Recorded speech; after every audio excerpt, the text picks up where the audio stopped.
Hey there, this is Ludwig from Phasio, and in this video we're going in depth into the FDM print time equation.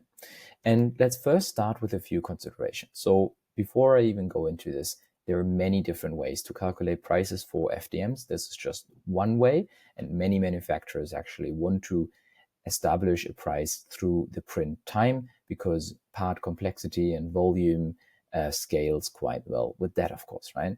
So now's the question: how are we able to estimate the print time? You could of course use a slicer and get to the exact value, but we do not have a slicer available here because that defers the process of actually having an instant price in there. So in this image here, we see this is the nozzle, and the material is going out of the nozzle with a certain speed, and that material would be the red material here, and that has a certain layer height, which is in millimeters, and the nozzle has a nozzle diameter, which is also in millimeters. And what we're doing here is we're actually calculating flow, and the flow is right now determined by the layer height, nozzle diameter, and the flow of the material coming out, like the speed of the material, which is cubic millimeters per second. And down here, I have a little part that we want to print. And essentially, the volume of the part is also in cubic millimeters, right? If we divide that by the flow that we just estimated, then we can cross out the volume, and this 1 over 1 over will actually deliver us time space. So with that simple consideration of having a speed of the material, a layer height, and a nozzle diameter, you actually get to a flow, which then gets you to a time in seconds. So that's sort of like the base and the core concept that I wanted to bring in here.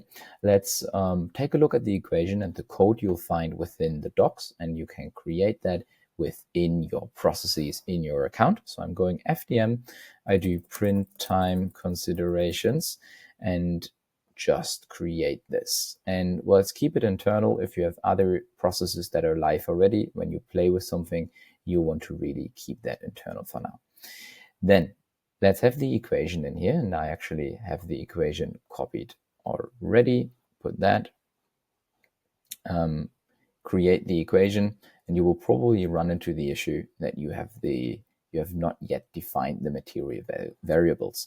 So let's go ahead and do that. And I'm just creating them one by one in here. And I take that from my document.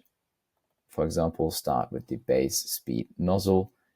I hit add variable, add the base speed nozzle. And that's what I'm going to do with all of them. But for that, I'll just quickly pause the video. Now I've added all the required variables, and I'm going to add a demo material. Let's just call this PLA in here. Go into the pricing variables, and the base speed of the nozzle could be anywhere like 200 millimeters per second, for example. And then the density of PLA is 1.24. The material cost in euros could be something like 20 or 25. The printer cost per hour, whatever that might be, right? Maybe 4. Now we have these speed factors, right? And you will see what they actually do in a second, but this is the base speed, and the part that is infilled probably printed at the base speed. The volts are printed at slower, so let's just put them at 60% of that. And then the support is actually printed a little bit faster even, so I put 1.1. And you could also just update this, of course, right? If you have like a very fast printer, go like 300. If you have a slower printer, just go to 90. So this will actually scale with the values that you are used to in FDM printing. Then I'll just add a color as well for the sake of it. Hit add here, and I have my material added. So let's go back and now work on the equation. So I hit create equation, and then I take this from my code and I paste the code in here. So now we do not run into these errors anymore. And I'm going to take this to the top right corner right here. Okay, so let's go through this equation and understand what's going on. And we're going deep into this so that you get all the context. So from the specification, we're unpacking all sorts of information about this, the uploaded models, and also the settings, right? Infill, precision. There's a round to function. The round to function just makes sure that our result is rounded to 2 decimal places. And Then we have a few constants. The constants are, first of all, the nozzle diameter in millimeters put to 0.4, then the number of walls put to 4. That's quite a lot. Maybe just use 3 walls as a default, basically, right? Then the support infill is set to 20%, and the print time overhead to 1.3. And oftentimes there are also comments like a 30% increase for printer moving time. That is like when the build plate moves up or down, or when the printer has to, like the print head has to reset in some way. That's like a 30% increase in here. Then what you need to do to get to the total printable volume, right? You want to understand how much volume do we actually need to print. So we need to understand support volume, and we need to understand shell volume, and then that will then yield the total printable volume. Because when you have something like infill, right, some parts might actually not have any infill, right? Because they're very thin. That could be the case of a smartphone, for example. Usually if you have 100% infill, or like, I don't know, 10% infill, it doesn't make a difference because it's only made up from walls in the first place. Then this is now a simple example of how to determine support volume. So support volume here is the convex hull volume minus the part volume, and of that 10%. Then you could also do something like complexity, right? Like where you go more into complexity considerations and have a bit more of an approach like, hey, what is the orientation of the part? And is this looking like a housing or like a tube? And go basically deeper into the calculation of support volume. We have this variable here, support volume, so that whenever you create a price, you can actually read off, like you see the price, right? And you can overwrite the support volume in creating like sort of a semi-automated approach. Okay, so then the first step, let's calculate the volumes.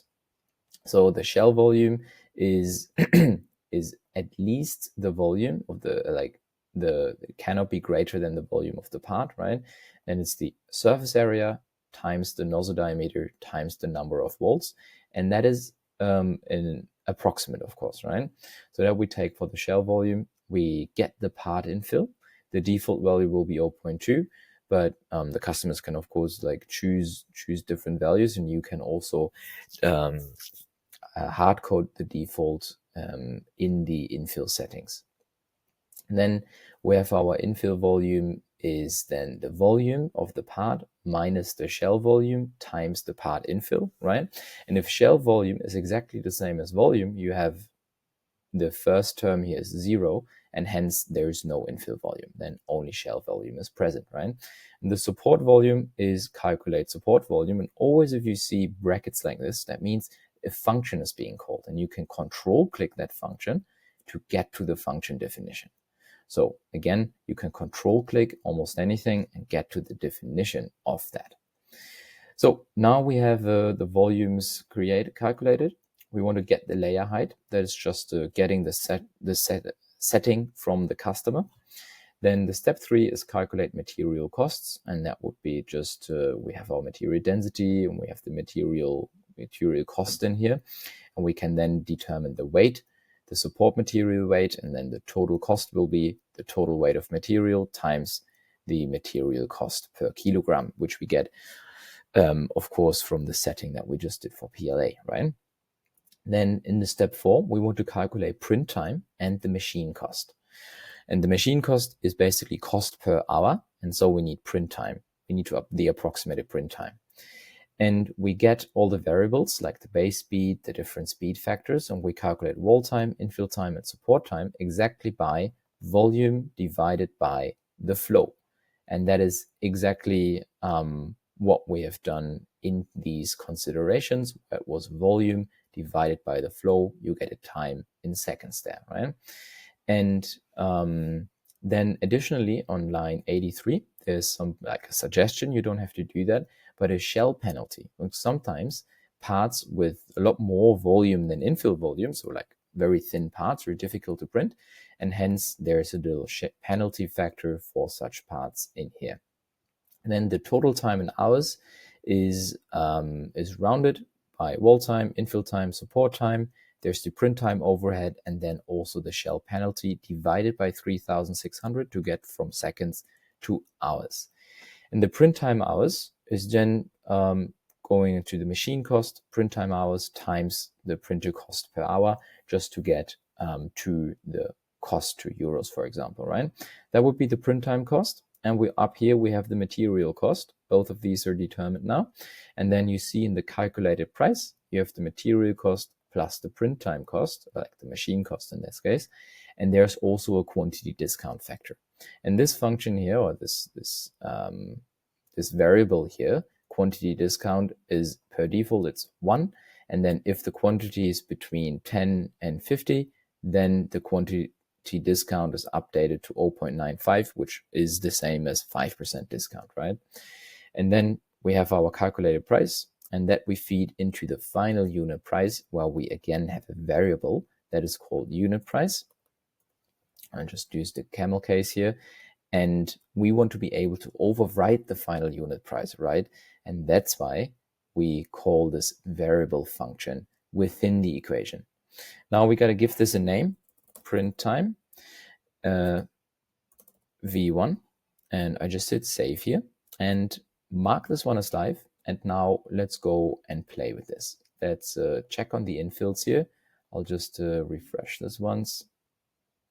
And you see these are the default infill values in the equation.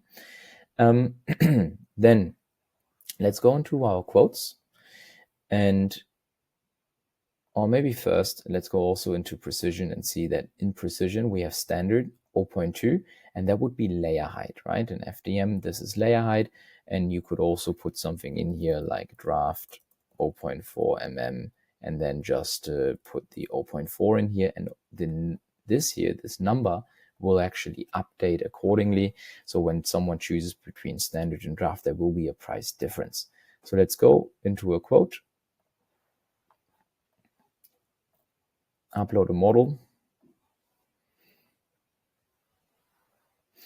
and I will change to FDM PLA. And I see a price is 931. And it's again the question, why is this 931? Let's click into modify pricing. And we see that we have the 3 variables that we defined are unit price, which we can override, there's print time, and there's support volume. So if we say, oh, actually I checked this, the support volume is much higher, it's actually 10,000, right? You can go in and overwrite that value, right? And if you add a couple more hundreds, you'll see, oh, that price is going up quite quickly, right? And please note that this here is in cubic millimeters, so it's a very small unit, but you can of course change also the unit of this within your equation. The print time is set to be 2.21 hours. And if you check this and it's like, oh, in fact, actually the print time is 4 hours, right? You see then the price immediately updates. So this is like a smart version of an Excel equation even, right? Where you have different cells and you can input variables. But here you have all of this basically in a smart way.